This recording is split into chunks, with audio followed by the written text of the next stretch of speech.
Magandang araw mga kaibigan. Bigyan natin ng reaction, opinion itong post ni Kipi Chu. Reaction niya sa pahayag ni Professor Clarita Carlos. Okay, unahin natin yung post ni Professor Carlos then yung reaction ni Kipi Chu. Sabi ni Professor Carlos, nasaan na ang pagkatao natin? Kung tayo ay nagbubunyi dahil merong may malubhang karamdaman, di umano? So, kumakalat ngayon sa social media, ang isang tao, wag na lang nating pangalanan, dahil hindi nila pinapangalanan, may malubhang karamdaman, tapos marami ang nagbubunyi. So, pinuna ni Professor Carlos, nasan na ang pagkatao natin? Kasi nga, masama nga naman yung mag-wish ka ng masama sa iyong kapwa-tao. Ganon. So yung kay Cara David, hindi aprobado yun kay oh. So ito ang response ni Kipicho. Believe ako sa response ni Kipicho. Sabi, if one person's demise o pagpanaw frees other people from abject misery, then I understand why the world erupted in jubilation over the deaths of Hitler, etc. Oh, history na ito, sinasabi ni ano, nung napabalitaan na nung World War II, namatay si Hitler. Oh, ano ngayon? Ay di talagang sumabog ang kaligayahan ng maraming tao. Ganon din nung binitay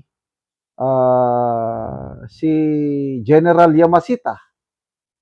So, yan, Yamashita, Hitler, and the likes, yung katulad nila, maraming nagbunying mga tao nung pumanaw sila. Kasi nga, nang dahil sa mga taong ito, Hitler, Yamashita, ang daming napuriso, ang daming naging biktima nila. Oh, kay Hitler na lang, oh, can you imagine 6 million Jews ang nasawi nang dahil sa kanyang paniniwala na dapat daw lipulin ang mga tao na yan. Nung nag-schooling ako sa Washington DC noong 2005 and 2006, na binisita ko ang museum, basta Jewish museum, yung anong tawag doon, mayroong term, nakakatindig pala, nakakaiyak yung nandun, yung mga nakalagay sa museum, yung nangyari nung may tawag nakalimutan ko na, nasa dila ko. Grabing ginawa ni Hitler. So, ito ngayon ang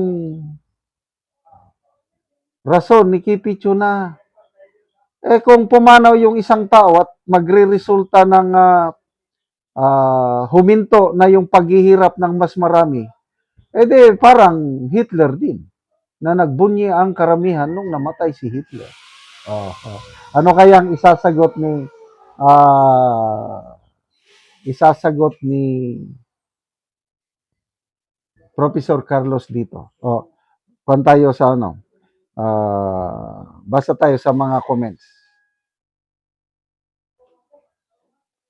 Bisaya, very considerate ang nararamdaman ng mga tao ngayon dahil mismo ang blank, yung tao, hindi ko na lang pangalanan, walang pakialam sa bansa, krisis na saan siya.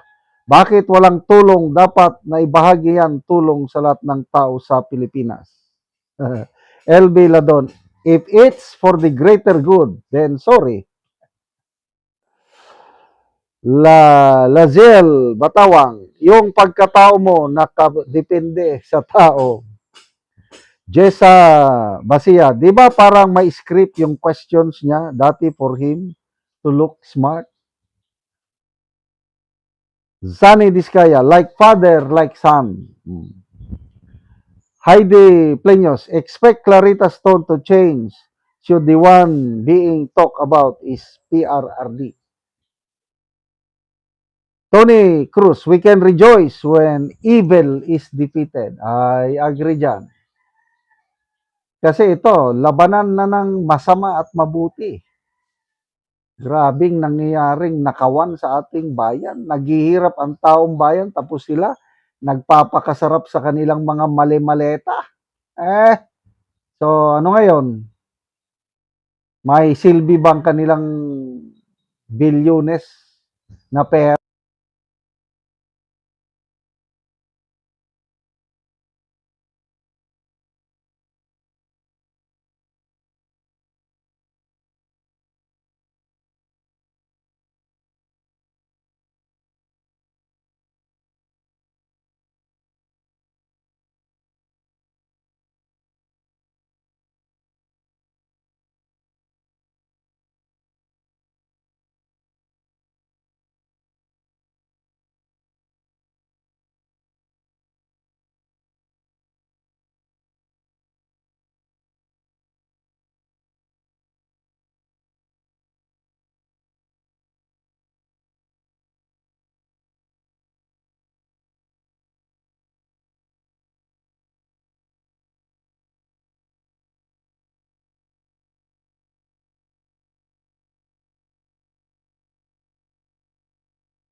Natagaan na mo og yero.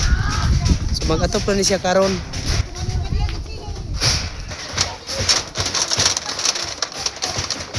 So mao na ni ang iyang atupan karon ni Kuya sa natagaan na mo og yero. Patindog siya og balay.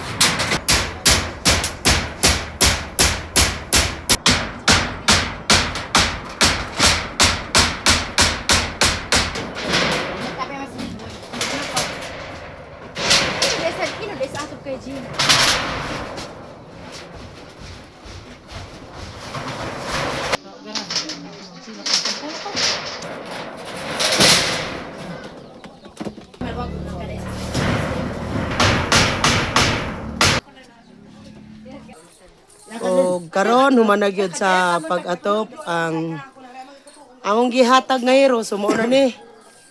Kuha na gyud kanang nakaatop na gyud ang mga tao nga gitabangan sa yero. So dili na gyud sila ulanan ani. Sa Ginoo ug sa nagtabang sa sin nga dili na may maulanan kay nailisda na among sin nga buslot sa bag-o. So dako kayo mong papasalamat sa labaw makagagahom ug sa naghatag sa sin.